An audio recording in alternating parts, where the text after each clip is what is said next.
भगवान भी रोते हैं। किसके लिए? भक्तों के लिए। जब भगवान का भक्त रोता है तो भगवान भी रोते हैं। बच्चा रोता है तो माँ भी रोती है। आप भगवान को याद करते हैं तो भगवान भी आपको याद करते हैं। आप भगवान की तरफ देखते हैं तो भगवान भी आपकी तरफ देखते हैं। एक बात बताएं, जब माँ एक स्टडी कहती है विज्ञान की, साइंस की, मेडिकल साइंस की, कि जब माँ खुश होती है ना तो पेट में बच्चा भी खुश होता है। जब माँ दुखी होती है ना तो पेट का बच्चा भी दुखी होता है। ये स्टडी कह रही है। सही है ये बात कि गलत है? बोलो, सही है? माँ को कष्ट, माँ डरती है ना तो बच्चा भी डर जाता है। हाँ या ना? है तो माँ के ही पेट में ना। तो माँ की हर क्रिया, माँ की हर गतिविधि का असर, प्रभाव उस बच्चे पर पड़ता है। अच्छा ये बताओ,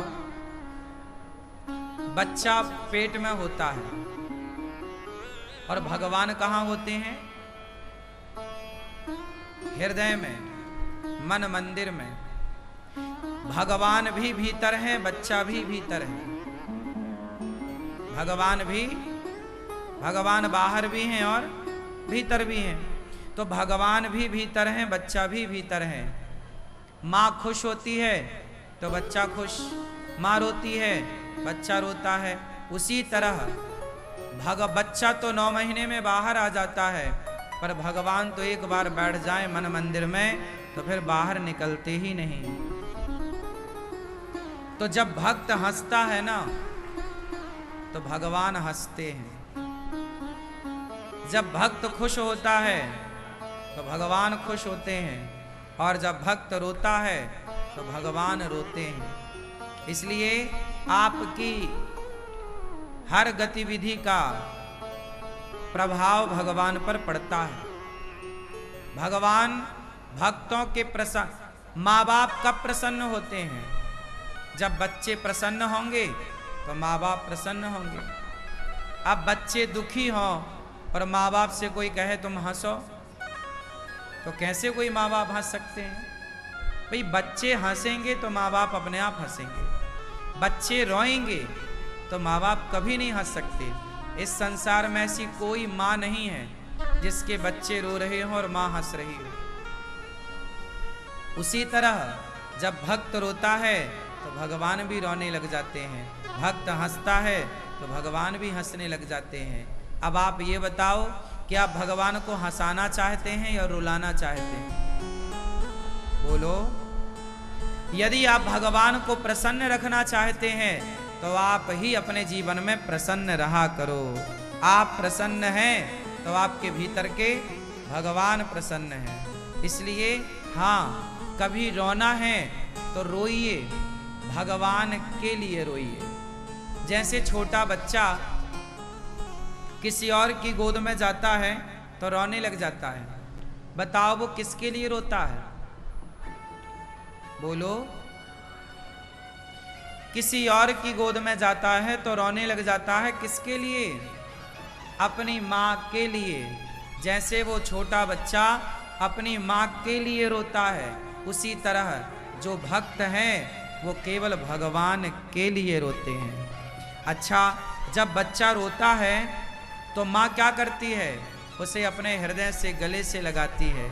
जब भक्त रोता है तो भगवान अपने गले से लगा लेते हैं। इसलिए रोया करो, भगवान के लिए रोया करो। गोपियों ने आंसू बहाए, गोपियां रोईं, किसके लिए रोईं? भगवान के लिए रोईं। जो भक्त होता है वो भगवान के लिए रोता है। क्यों रो रहा है? पाने के लिए, मिलने के लिए। कुछ लोग ऐसे होते हैं जो भगवान से बिना मिले ही मर जाते हैं। कुछ लोग होते हैं, कुछ लोग क्या 99% लोग भगवान से बिना मिले मर जाते हैं। अरे आए हो तो एक बार भगवान से मिल लो, सबसे तो मिलते ही हो, दोस्तों से, रिश्तेदारों से, जमाने से। जब सबसे मिलते हो तो एक बार भगवान से क्यों नहीं मिल लेते? अब आप कहो महाराज जी भगवान कहाँ मिलेंगे? मिलने के लिए, हाँ तो भगवान मिलते हैं, आप मिल लीजिए। कैसे मिलते हैं? उपाय बताओ तो सुनो। जब छोटा बच्चा खिलौना मांगता है मां से और मां नहीं देती तो बच्चा क्या करता है? बोलो, क्या करता है? रोता है। जब बच्चा रोता है तब माता पिता उसे खिलौना दिलाते हैं।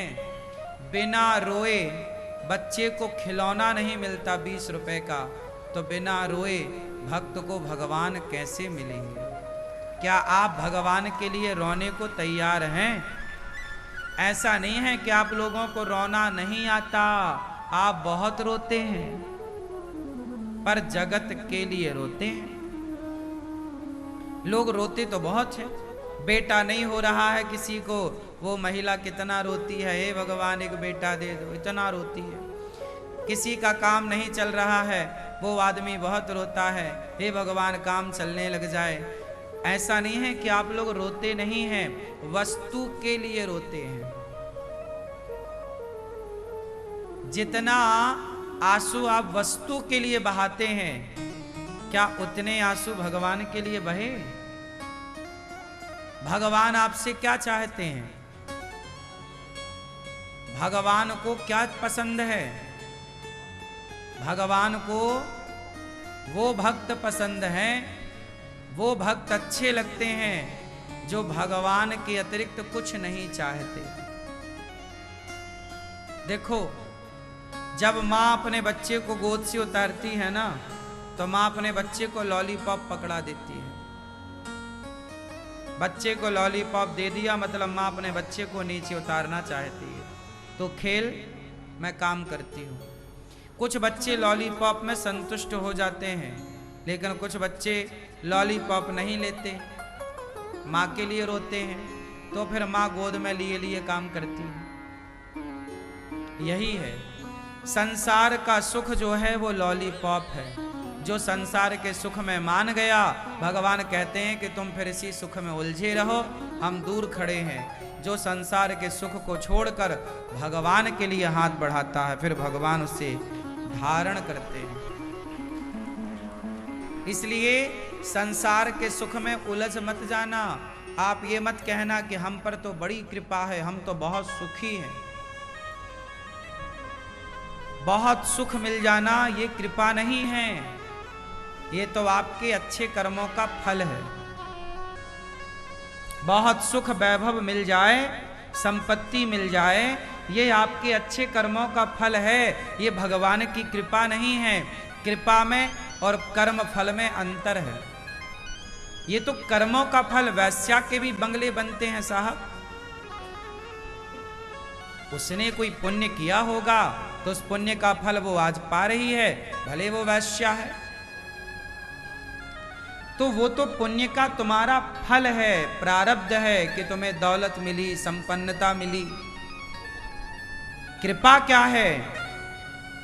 जब आपको संसार अच्छा ना लगे, केवल भगवान अच्छे लगे, भगवान के सिवा कोई अच्छा ना लगे, भगवान के सिवा कहीं मन ना लगे, समझ लो कि आप पर भगवान की कृपा है। क्योंकि बिना कृपा के प्रभु भक्ति नहीं मिलती। आपका चित्त भगवान में लगा है, आपका मन प्रभु में लगा है, ये कृपा है। आपके पास बहुत पैसा है, ये कृपा नहीं, ये तुम्हारा प्रारब्ध है, ये तुम्हारा पुण्य है किसी जन्म का। कृपा और प्रारब्ध में अंतर समझ में आया? जो भक्त होगा वो धन को स्वीकार नहीं करता।